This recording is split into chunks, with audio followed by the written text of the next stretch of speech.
Get ready for success. Leadership Strategies for Women is a show dedicated to providing practical and valuable strategies for emerging women leaders of today. It's your time to get inspired, motivated, and challenged to achieve your vision for success. And now, here's leadership speaker and coach, Ellie Nieves.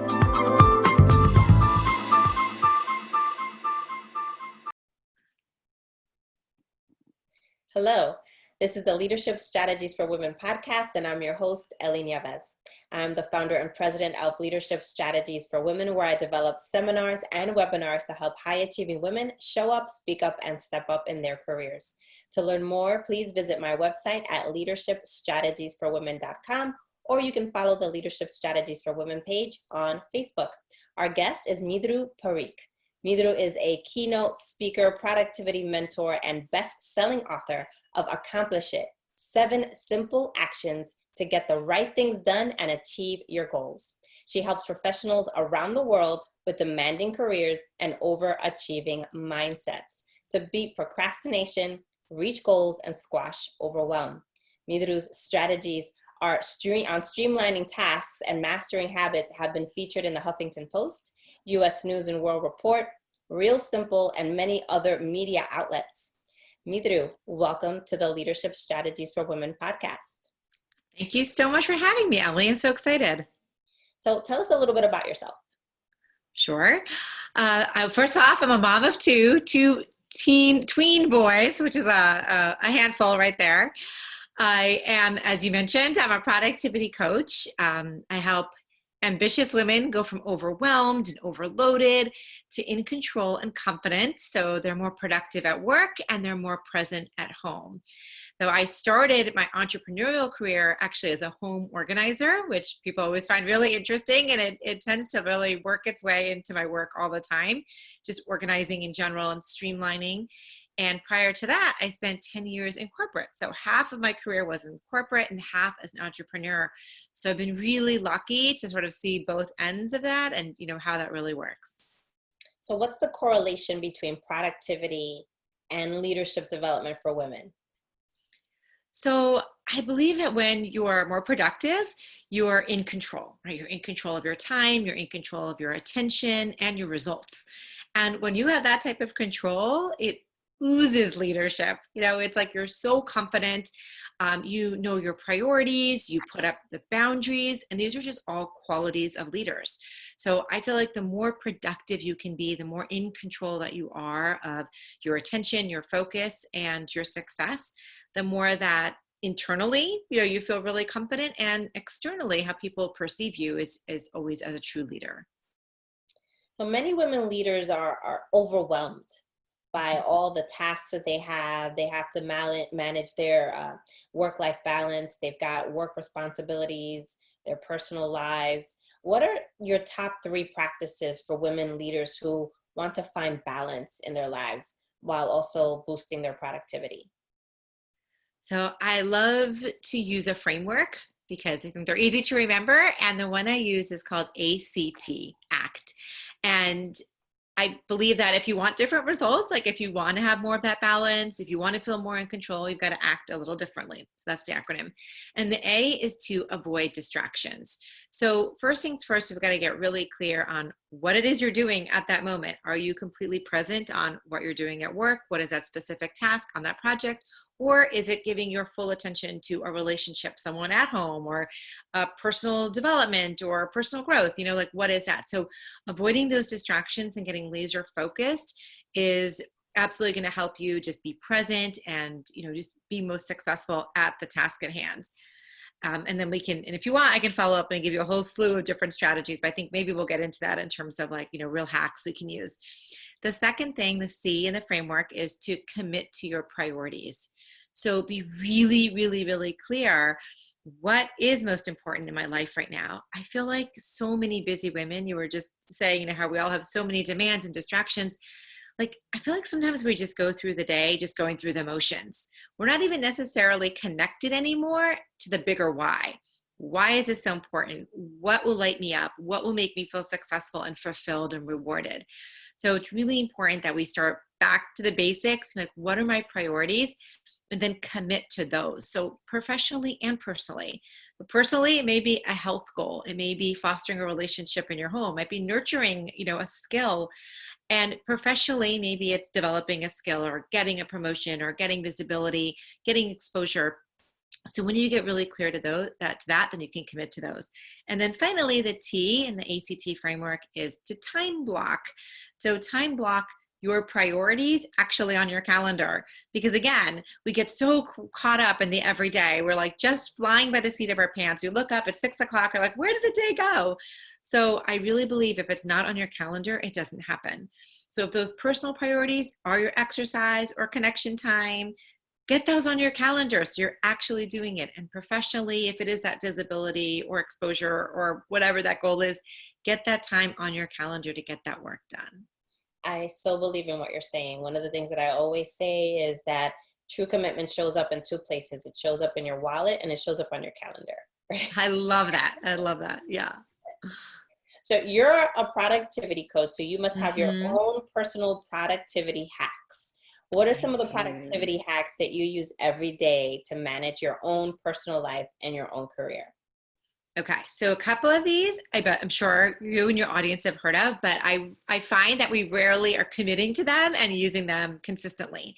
So one is a Pomodoro technique, and I know that you are a productivity fan yourself, so I'm sure you know about this. But if anyone who doesn't know you can Google it. But essentially, it's based on brain and science research that shows your best performance, your best like optimal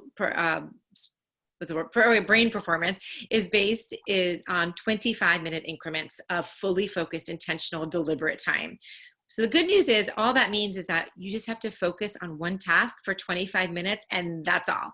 That's it. In fact, the research shows that you have to take a break after that for at least 5 minutes to sort of like rejigger your mind and do something else.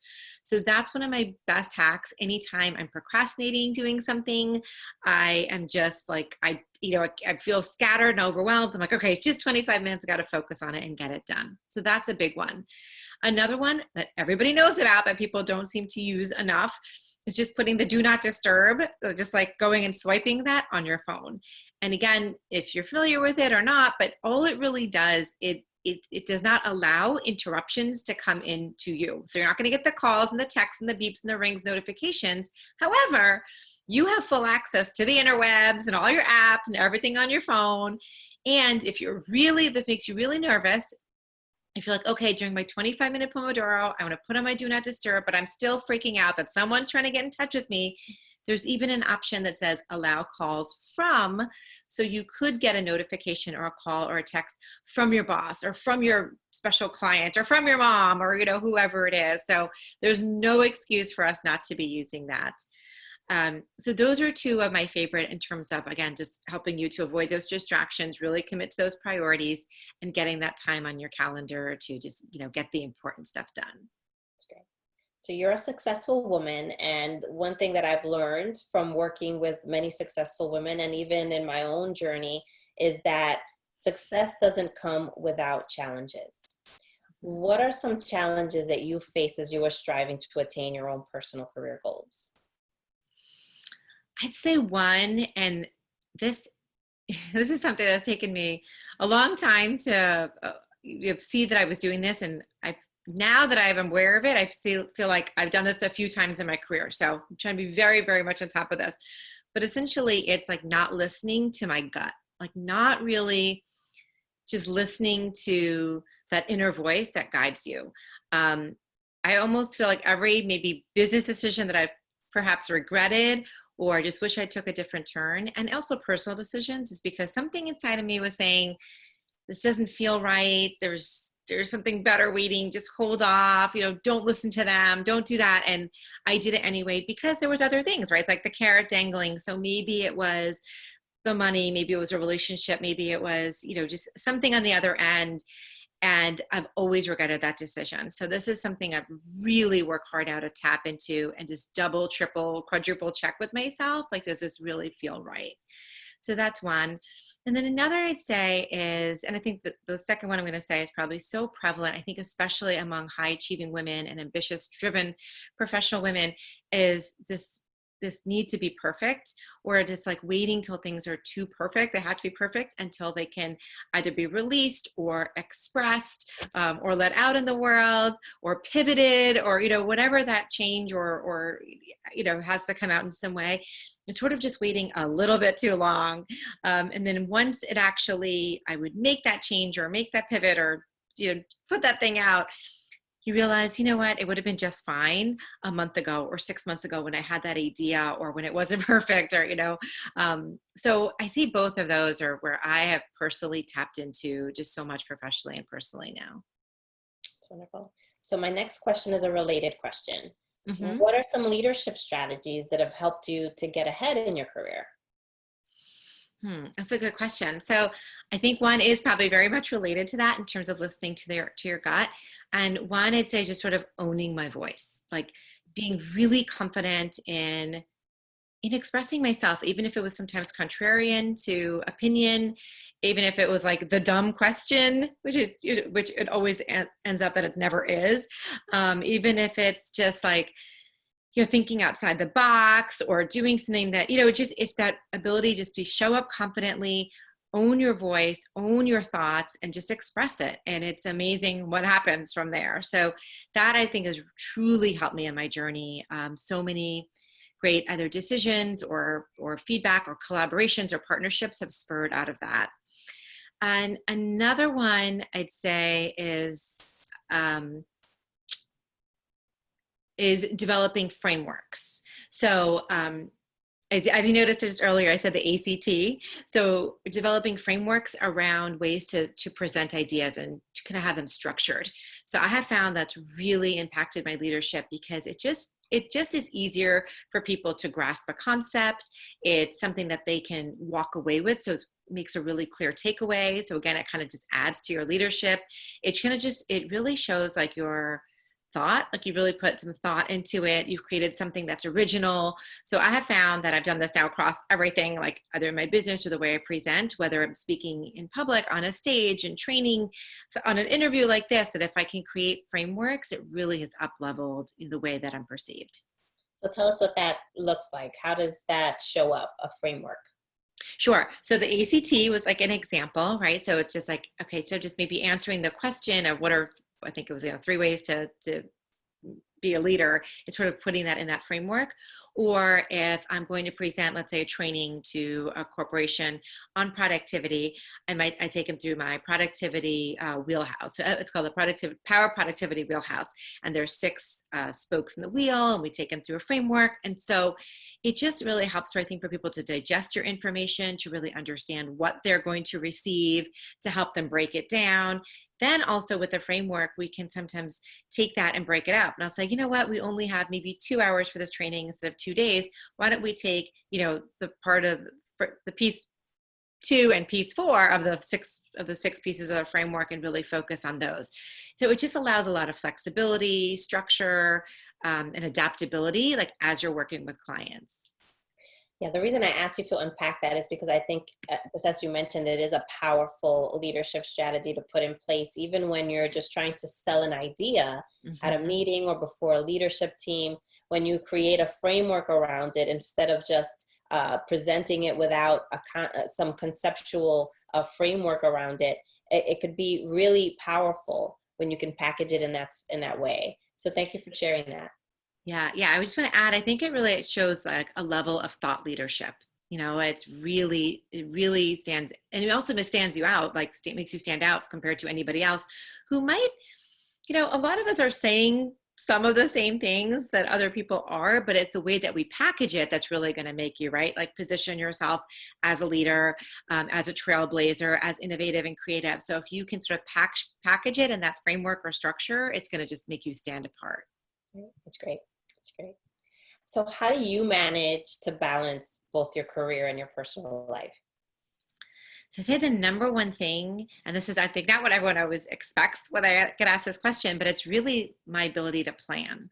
Like planning ahead is hands down the number one way that I can really, reach those goals, focus on the things that matter most. I mentioned earlier, I think I did, that if it's not on the calendar, it doesn't happen, right? So that ability to just think forward, whether it's a quarter out, a month out, a week out, a day out, what does that look like in terms of what I'm doing for my business, for my clients, for my colleagues, for my family, for my kids, and then taking that planning and again, back to time blocking and really committing to that time to make that happen.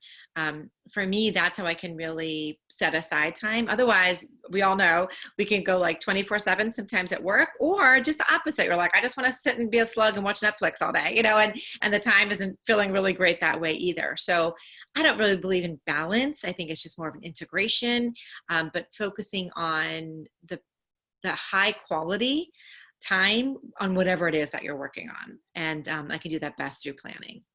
Great perspective. So what are some of your personal goals and your aspirations? So one thing that I've been trying for my 2020 goal is to do one courageous act every day. And so I've missed a couple days. I will be honest. I haven't gone, but I'm going to be very close to like 350 days, I think, of the 365. And it can be something as simple as, going up to someone that I typically wouldn't in a store even, like somewhere and be like, I really like what you're wearing today. Or, it really could be just something personally that it just kind of gets me a little bit out of my comfort zone. Two, I'm going to go, ask for this multi-million-dollar proposal. I'm going to go send that out. I mean, it could be, it just totally, the spectrum is from one end to the other, but it's just doing something. And for me, the way I'm defining fear is, or something courageous, is just something out of my comfort zone. Sometimes it's even like, and this is a small thing, but it's big. I was trying like intermittent fasting, and that was courageous to me, like to just not eat something till 11 a.m. Like that actually took me out of my comfort zone. It was really hard for me not to do that. So that would be my thing for the day. Or again, like reaching out to you, Ellie, when I reached out to you and like, I'd love to partner and collaborate with you. Like that took me out of my comfort zone and some courage. So that has been a personal goal. And I've been really excited about it because like any habit, the more you do it, the easier it gets, right? And so now I'm almost struggling. We're about halfway through the year of finding something that's really scaring me or challenging me, which is fun because I'm like, oh wait, I'm clearly having less and less fear around things. So, I recommend that everybody try that on for size. And one other thing that I'm doing is, and I think by virtue of doing that, of course, just trying to be a great role model for my kids by always sort of challenging myself. So this year I started a podcast like you. Last year I wrote a book. Next year I have some kind of more like physical challenge for myself. So I try to do like one really big challenge, like kind of a more annual level.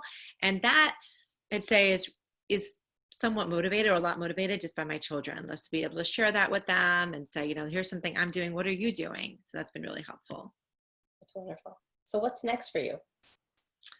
Wow. So I'm going to keep going on my courageous out of my comfort zone tasks every day.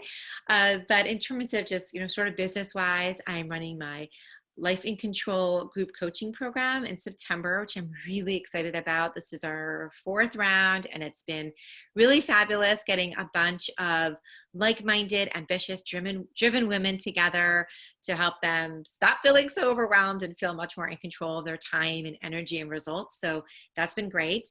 As you and I were talking briefly before we got on this, we were mentioning how a lot of events are gone online now. So I speak a lot at events, and in the beginning of the pandemic, some of them were going offline or just were being canceled or postponed, and now a lot of them have come back. But what that really means to me and why it's exciting is that the benefit of that is that I actually get to speak to a lot more people. So it's like not only the people in the room, but they are broadcasting it maybe to 12 different offices or nationally or globally. So that's really exciting too. It's fabulous. Mridu, thank you so much for taking the time to provide our listeners with tips and strategies that will help them to be more productive as they forge their leadership path. And before we let you go, Mridu, can you please share with us a little bit about your book? Absolutely. Thanks for asking. It's called Accomplish It: 7 Simple Actions to Get the Right Things Done and Achieve Your Goals. And it's about creating the freedom and space for the life that you're meant to live. It's a very easy to read, entertaining journey of 7 simple actions. So guess what? I already shared the ACT with you. So if you're interested in learning the IONS, those are simple strategies that are going to help you stop feeling scattered and overwhelmed. It will help you to get and stay motivated and really feel accomplished every single day. That's wonderful. Thank you so much, Mridu. You've been a wonderful guest. And Thank to you. all of our listeners, thank you so much for tuning in. Until next time, God bless.